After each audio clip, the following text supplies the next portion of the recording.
Hoje, vamos voltar no tempo para o verão de 1966, na Terra da Névoa. Naquele ano, a seleção argentina levou para a Inglaterra uma geração dos jogadores mais talentosos da história da América do Sul, escrevendo uma jornada emocionante, mas também controversa, na Copa do Mundo de 1966, com um estilo de jogo que combinava a habilidade individual do tango com a teimosia e a astúcia conhecidas como La Garra. Eles passaram com tranquilidade pela fase de grupos. No entanto, essa jornada se tornou uma cicatriz histórica nas quartas de final contra a anfitriã Inglaterra em Wembley. A partida que ainda é lembrada pela expressão "o roubo do século" ou pelo infeliz cartão vermelho do capitão.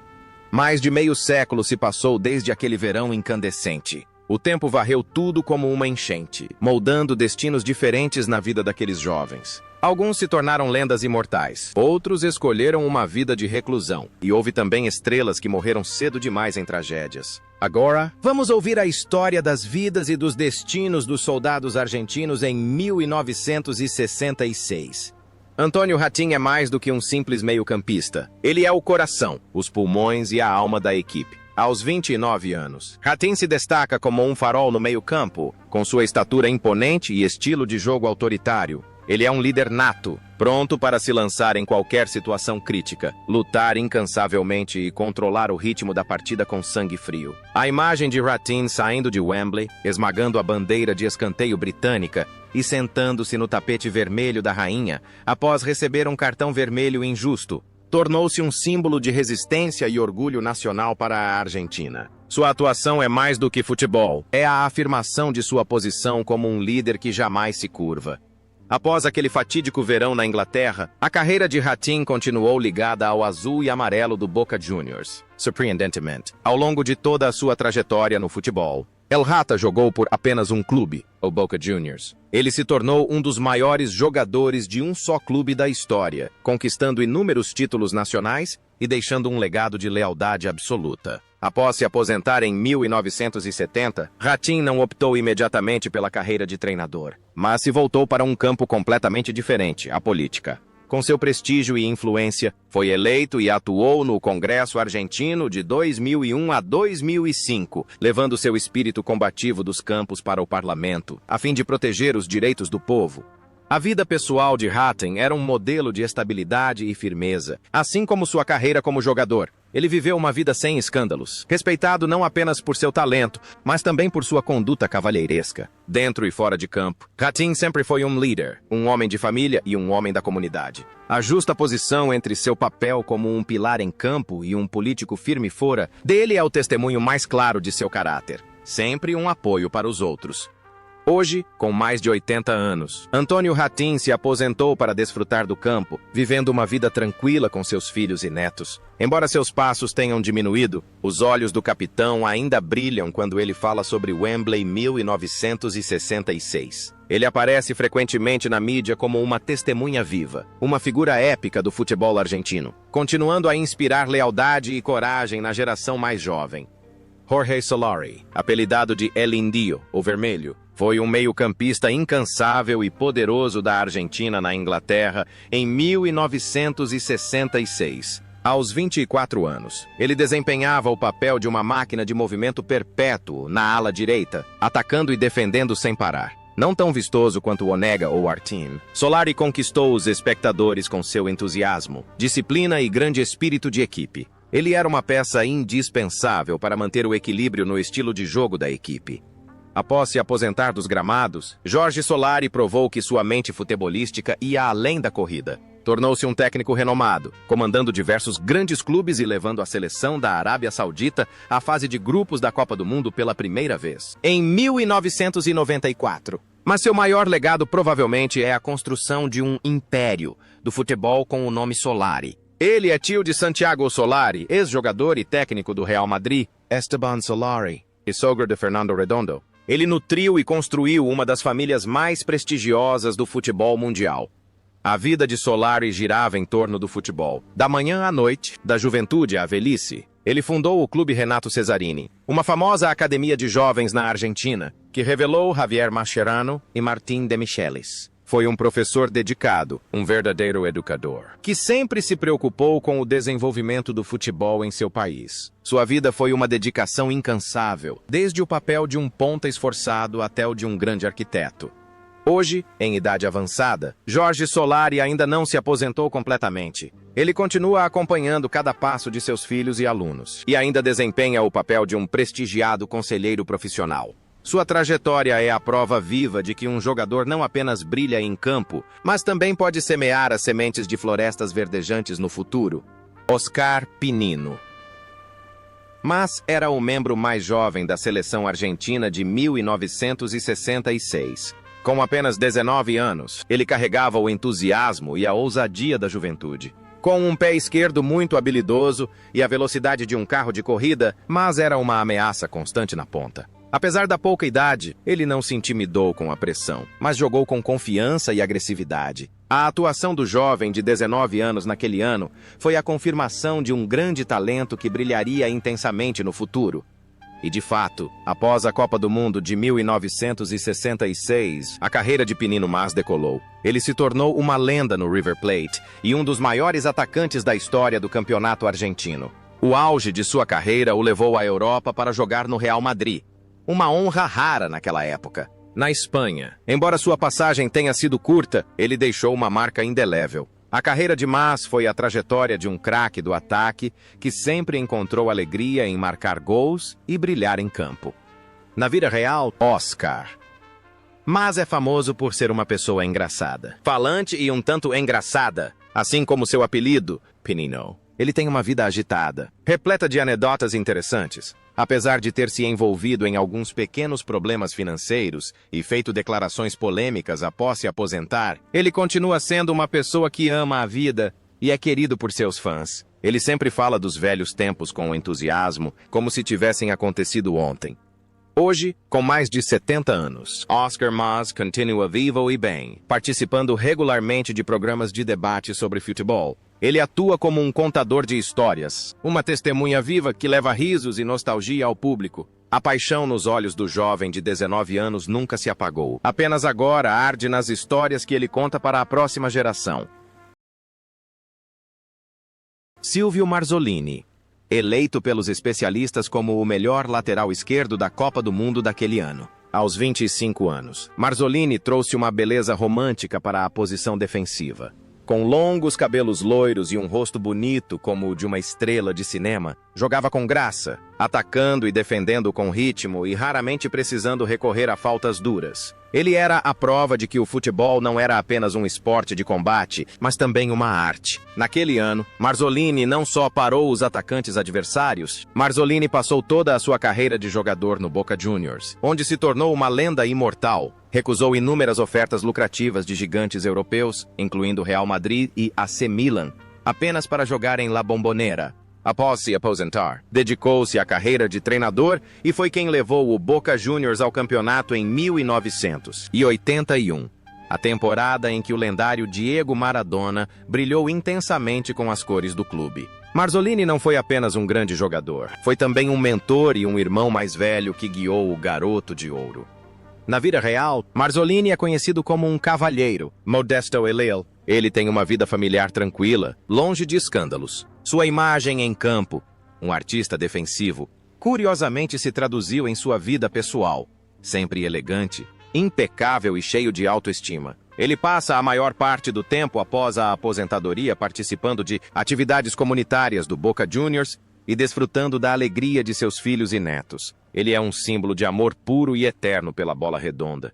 Após uma longa batalha contra uma grave doença, sua morte deixou o mundo do futebol em luto, especialmente os torcedores do Boca Juniors. Ele se foi, mas a imagem do valente zagueiro de cabelos loiros esvoaçantes em Wembley, em 1966, permanecerá para sempre uma bela e indelével lembrança.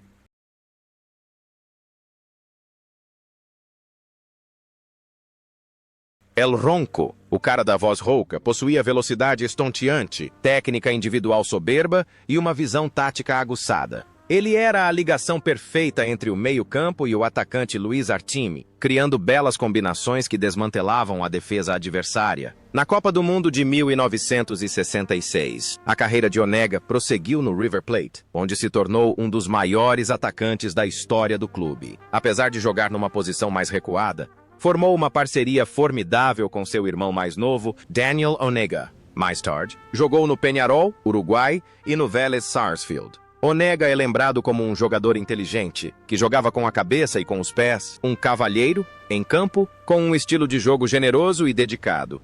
A vida pessoal de Onega é bastante reservada. Ele é querido por seus amigos e companheiros de equipe, por sua personalidade gentil e sociável, e por sua disposição em ajudar os outros. Após se aposentar aos 37 anos, Onega passou a desfrutar de uma vida simples, longe dos holofotes, e planejou participar de treinamentos para jovens, a fim de transmitir sua valiosa experiência. Ele é o tipo de pessoa que vive intensamente, com paixão, mas não se deixa cegar pela fama, mantendo sempre a serenidade.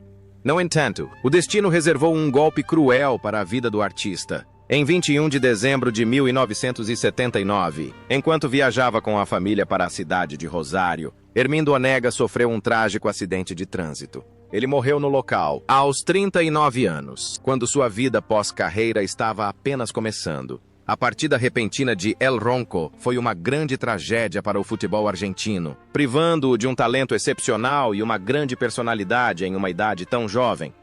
Roberto Perfumo, apelidado de El Mariscal, o Marechal, era o epítome da genialidade defensiva. Aos 23 anos, Perfumo jogava com a postura de um veterano experiente. Não só era forte nos desarmes, como também possuía uma leitura de jogo genial e habilidades com a bola que rivalizavam com as de meio-campistas. Perfumo redefiniu o papel de um zagueiro central na Argentina.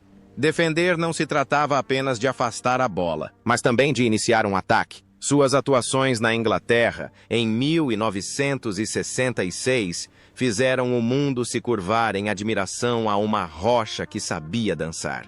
A carreira de Perfumo foi uma série de glórias brilhantes. Ele foi um dos pilares do Grande Racing Club, equipe que conquistou a Copa Intercontinental de 1967, o primeiro time argentino a fazê-lo, e continuou seu sucesso no Brasil com o Cruzeiro, retornando à Argentina para comandar o River Plate. Após se aposentar dos gramados, Perfumo optou por uma longa carreira como treinador, mas acabou se tornando comentarista esportivo e analista perspicaz. Com seu profundo conhecimento e discurso conciso, tornou-se uma das vozes mais populares da versão espanhola da ESPN. Ele também se formou em psicologia social, demonstrando uma inteligência aguçada fora dos campos. A vida de Perfumo é um modelo de homem intelectual, bem-sucedido e realizado. Ele é respeitado pelos colegas, amado pelo público e orgulhoso da família. Sempre se apresenta com uma aparência refinada, um sorriso gentil e histórias filosóficas sobre futebol. Parece que a vida presenteou o Marechal com um final feliz após anos de lutas gloriosas. Ele continua trabalhando duro, continua aparecendo na televisão para compartilhar seu amor pelo futebol. E continua saudável e lúcido. No entanto, essa jornada gloriosa teve que ser interrompida abrupta e dolorosamente. Em 10 de março de 2016, Roberto Perfumo faleceu aos 73 anos após cair da escada de um restaurante em Buenos Aires. Sua partida repentina foi um grande choque, deixando um enorme vazio nos corações dos torcedores argentinos e da mídia. Seu legado não se resume apenas aos títulos, mas também à imagem de um cavalheiro do futebol, uma lenda talentosa, porém fadada ao infortúnio. Naquele ano, Antônio Roma era o goleiro da Argentina, apelidado de Tarzan por suas defesas espetaculares. Aos 33 anos, Roma era o apoio mental mais sólido para seus companheiros de equipe. A carreira de Roma no Boca Juniors foi épica, onde disputou mais de 300 jogos e se tornou uma lenda. Sua defesa de pênalti contra Delém, do River Plate, em 1962, tornou-se um dos momentos mais icônicos da história do futebol argentino, garantindo o título para o Boca. Após se aposentar em 1974, Roma permaneceu ligado ao futebol, mas não seguiu carreira como treinador profissional, dedicando-se aos negócios e ao apoio a ex-jogadores. Na vida real, Tarzan Roma é um homem gentil, em contraste com a ferocidade que demonstra em campo. Ele leva uma vida simples, ama sua família e é respeitado pela comunidade por sua integridade. Participa regularmente de jogos beneficentes e é um embaixador exemplar da imagem do clube. Sua vida transcorre tranquila, sem grandes acontecimentos, como recompensa por anos de dedicação em campo. Em 20 de fevereiro de 2013, o lendário Antônio Roma faleceu aos 80 anos devido à idade avançada e à saúde debilitada. Deixou para trás a imensa tristeza de seus fãs, mas também a paz. Seu legado é a imagem de um verdadeiro Homem-Aranha, que dedicou sua vida a proteger o gol e a defender os belos valores do esporte. Roberto Ferreiro, carinhosamente conhecido como Pipo, era um símbolo de solidez e disciplina de ferro. Aos 31 anos, Ferreiro era um dos jogadores mais experientes da seleção naquele ano. Ele disputou todas as 4 partidas da Copa do Mundo de 1966 com uma consistência impressionante. Sem ostentação ou exibicionismo, Ferreiro era como uma muralha sólida, desmantelando silenciosamente os ataques adversários. Era ele quem mantinha o ritmo, o apoio seguro para que seus companheiros brilhassem. Após o torneio na Inglaterra, a carreira de Ferreiro continuou a ser gravada na história do Independiente como uma lenda viva. Ele foi um capitão exemplar, conquistando 2 Copas Libertadores consecutivas em 1964 e 1965, antes da Copa do Mundo, e continuou sendo um pilar nos anos seguintes. Mas o talento de Ferreiro não se limitava aos gramados. Depois de pendurar as chuteiras, ele se tornou um treinador brilhante. Foi o principal responsável pela ascensão do Independiente ao topo do futebol mundial com a conquista da Copa Intercontinental em 1973, após derrotar a Juventus, e pelo retorno da Argentina à Copa do Mundo de 1974, após uma ausência surpreendente em 1970. Fora de campo, Pipo Ferreiro era um homem de humildade e dedicação. Nunca se vangloriou de suas grandes conquistas. Sua vida estava ligada à família e ao amor eterno pela camisa vermelha do Independiente. Viveu com simplicidade, era respeitado não só pelo seu talento, mas também pelo seu caráter nobre. Sempre se preocupou com as gerações mais jovens de jogadores e manteve a integridade de um mestre, um veterano exemplar. Sua firmeza em campo parecia refletir quem ele era na vida. Um pilar que jamais vacilou diante das tempestades. No entanto, a jornada da velha guarda também chegou ao fim. Em 20 de abril de 2017, Roberto Ferreiro faleceu aos 81 anos. Sua partida deixou uma tristeza imensa para a família do Independiente e para o futebol argentino. Ele partiu, levando consigo a imagem de um cavalheiro do futebol defensivo que dedicou toda a sua vida a uma atuação silenciosa, porém gloriosa. Luiz Artaime foi o principal atacante da Argentina na Copa do Mundo de 1966. Aos 27 anos, Artaime estava no auge de sua carreira. Com 3 gols no torneio, ele personificava o clássico matador de área. Sem fírulas, bastava um momento de desatenção do zagueiro adversário para puni-lo. O posicionamento preciso e a versatilidade de Artaime na finalização aterrorizavam as defesas europeias, provando que o futebol sul-americano não se resumia apenas à técnica, mas também à eficiência letal. Após deixar a Inglaterra, a carreira de Artaime continuou a florescer, mas também se estendeu para além das fronteiras da Argentina. Ele se mudou para o Brasil para jogar no Palmeiras e depois se tornou uma lenda viva no Uruguai, com o Nacional. Lá, Artaime atingiu o auge de sua fama, conquistando a Copa Libertadores e o Campeonato Intercontinental em 1971. Ele era o tipo de atacante que qualquer time desejaria. Um homem nascido para marcar gols. Sua vida foi uma jornada e, por onde passou, deixou sua marca com gols importantes. Fora de campo, Luiz Artaime era um homem quieto e modesto, em nítido contraste com o ruído que seus gols causavam no placar. Construiu uma família disciplinada e transmitiu sua paixão pelo futebol ao filho, Luiz Fabian Artaime, que mais tarde se tornou um ídolo no clube de Belgrano. Artaime viveu a vida de um homem devotado, sabendo equilibrar a glória do passado com um presente sereno. Sua frieza e determinação diante do gol pareciam contrastar com sua natureza calma e gentil no dia a dia. Hoje, muito tempo depois de se aposentar do futebol, Luiz Artaime desfruta de uma aposentadoria tranquila. Ele raramente aparece na imprensa, optando por viver longe da agitação do mundo do futebol moderno. No entanto, sempre que se menciona os maiores atacantes que a Argentina já produziu, o nome de Luiz Artime é sempre citado com todo o respeito. Ele é a prova de que um herói não precisa estar sob os holofotes para ser lembrado. Rafael Albrecht, um jovem de Tucumã, foi uma figura especial na seleção de 1966. Aos 24 anos, foi titular em 3 jogos e deixou uma marca violenta, literalmente. Albrecht era um zagueiro central durão, que não temia o contato físico. Seu momento mais memorável e mais esquecível do torneio foi o cartão vermelho recebido contra a Alemanha Ocidental por uma falta em Wolfgang Weber. A imagem de Albrecht saindo de campo furioso tornou-se parte da lagarra, espírito de luta da Argentina naquela época, por vezes excessiva. No entanto, seria injusto lembrar de Albrecht apenas por seus cartões. Após a Copa do Mundo, ele se tornou uma lenda do San Lorenzo como membro do time invicto dos Matadores de 1968. O curioso sobre Albrecht é que, apesar de jogar como zagueiro, ele também era um prolífico cobrador de pênaltis. Marcou 95 gols em sua carreira, um número incrível para um zagueiro, e a maioria deles veio da marca do pênalti, onde raramente errava. Em seguida, transferiu-se para o México para jogar no Club León, onde também se tornou uma lenda. A carreira de Albrecht foi uma mistura de defesa sólida e frieza na cobrança de pênaltis. A vida pessoal de Albrecht após a aposentadoria foi bastante tranquila, mas também teve seus altos e baixos. Ele se estabeleceu em Buenos Aires e chegou a se aventurar no ramo de autopeças. Em contraste com sua aparência feroz em campo, fora dele, Albrecht era uma pessoa quieta, reservada e introvertida. Raramente aparecia na mídia, preferindo viver uma vida reclusa e relembrar os dias gloriosos com seus antigos companheiros de equipe. Dizem que a ferocidade em campo era apenas uma máscara para proteger o gol, mas por dentro ele tinha a alma sensível de um filho de Tucumã. Em 3 de maio de 2021, com o mundo ainda se recuperando da pandemia, Rafael Albrecht faleceu aos 79 anos, após 2 semanas internado com pneumonia grave.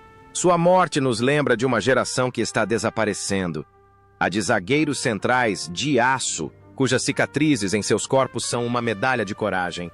Alberto Mario González, também conhecido como Gonzalito, foi um dos pilares da Argentina na Inglaterra em 1966. Aos 24 anos, disputou todas as 4 partidas. Embora não tivesse a técnica apurada de um atacante, González tinha um apelido que dizia tudo: El Ventilador.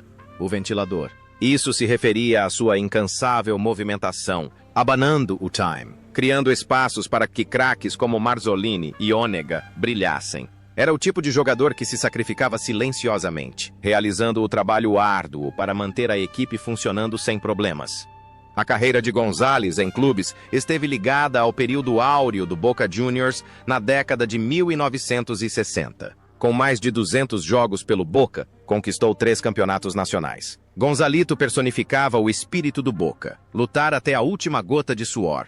Após deixar o Boca, teve uma breve passagem pelo Banfield antes de se aposentar. Embora não fosse a estrela mais brilhante do clube aos olhos dos treinadores, sempre foi uma peça estratégica insubstituível. Após se aposentar, Alberto Mario González viveu uma vida muito normal, assim como sua personalidade tranquila. Evitou os holofotes, não participou de debates sobre futebol na televisão, nem buscou uma carreira profissional como treinador.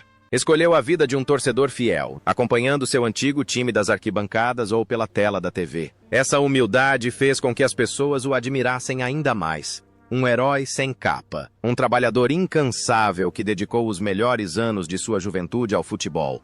Não faz muito tempo. Em 26 de fevereiro de 2023, Alberto Mario González faleceu aos 81 anos. A partida do torcedor do ano foi silenciosa, mas deixou profunda tristeza nos torcedores mais antigos do Boca Juniors. Eles o lembram como um símbolo de dedicação que provou que, no futebol, às vezes, as corridas sem a bola são as mais importantes.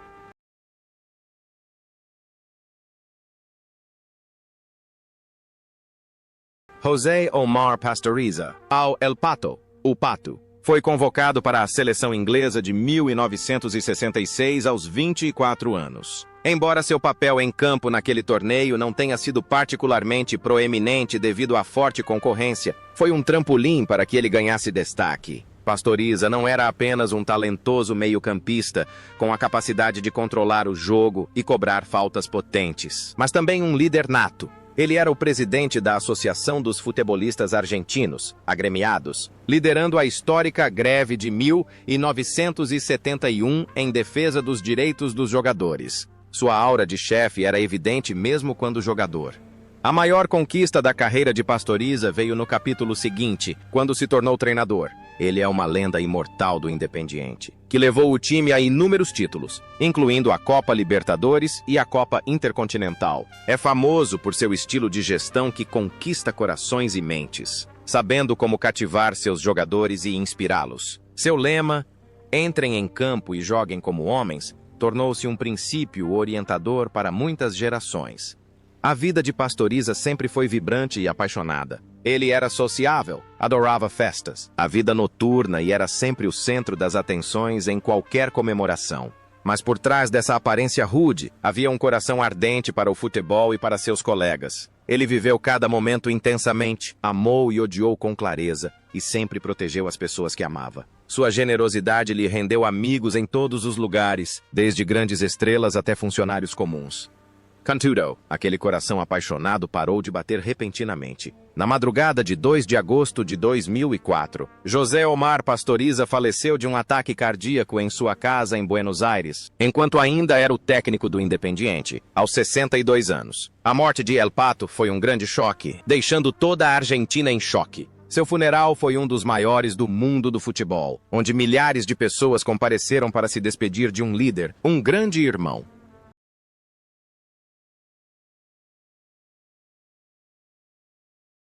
Hugo Gatti, apelidado de El Loco, o Louco. Na Copa do Mundo de 1966, Gatti tinha apenas 21 anos e era o goleiro reserva de Antônio Roma. Pouco se sabia sobre o jovem na época, mas poucos anos depois, ele mudaria o próprio conceito de goleiro. Gatti não apenas pegava a bola, ele a jogava. Frequentemente saía da área, usava os pés como um líbero, vestia roupas coloridas e faixas na cabeça em seus longos cabelos esvoaçantes. Ele foi um pioneiro, a personificação da inovação no gol. A carreira de Gatti durou até os 44 anos, um recorde impressionante. Ele se tornou uma lenda no Boca Juniors, o maior rival do River Plate, onde jogava. Foi o herói na disputa de pênaltis que deu ao Boca seu primeiro título da Copa Libertadores em 1977. Gatti transformava cada partida em um espetáculo pessoal, onde era tanto o ator principal quanto o diretor. Seu talento e loucura criavam uma atração peculiar, deixando a torcida ao mesmo tempo apreensiva e extremamente empolgada cada vez que a bola chegava aos seus pés. A vida pessoal de Gatti é tão estranha quanto seu estilo de jogar no gol. Ele é direto, não tem medo de discussões acaloradas e tem opiniões muito peculiares sobre futebol, às vezes indo contra a maioria. Após se aposentar, não optou pela tranquilidade, mas continuou a buscar os holofotes. Tornou-se um famoso comentarista de futebol, principalmente na Espanha, no programa El Chiringuito. Lá, manteve sua personalidade forte, frequentemente fazendo declarações polêmicas e protagonizando debates acalorados. Hoje, aos 80 anos, Hugo El Loco Gatti ainda vive uma vida vibrante, viajando entre a Argentina e a Espanha. Apesar dos cabelos grisalhos e dos problemas de saúde decorrentes da Covid-19, que ele venceu de forma espetacular, sua arrogância e paixão pelo futebol jamais arrefeceram. Ele continua lá, na tela da TV, lutando com palavras, provando ser uma alma artística livre que jamais se deixará aprisionar pela idade ou pelas regras convencionais.